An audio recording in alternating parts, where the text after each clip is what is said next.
Dans les allées du salon, un personnage truculent fait son retour.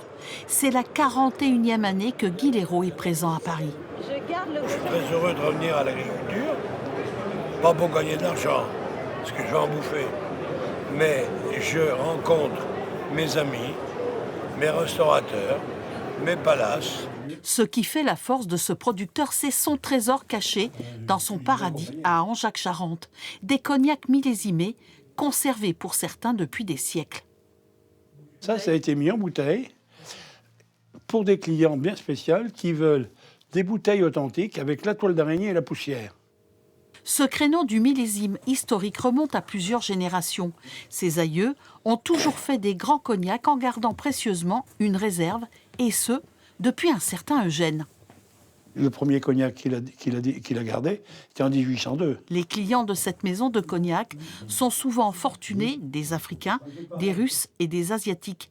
Ils achètent du rêve, mais aussi un prestige. On a beaucoup de gens, beaucoup de palaces qui travaillent avec nous. On a une bonne clientèle. Il y a les gens qui aiment le bon produit, les gens qui aiment se faire plaisir. Et après, tu as les nouveaux qui ont plein de pognon, qui achètent du cognac et qui n'y connaissent rien. Mais comme il est cher, il est bon. Guy Léraud et le cognac, c'est une histoire de passion qui dure depuis plusieurs décennies. Cette toile d'araignée, pour moi, c'est quelque chose de magique. C'est beau, c'est magnifique, ça. L'histoire et les affaires s'écrivent aussi au présent avec le petit-fils Jean-Charles, comme maître de chai. On continue à distiller des eaux de vie pour de futurs cognacs. On appelle ça du brouillis.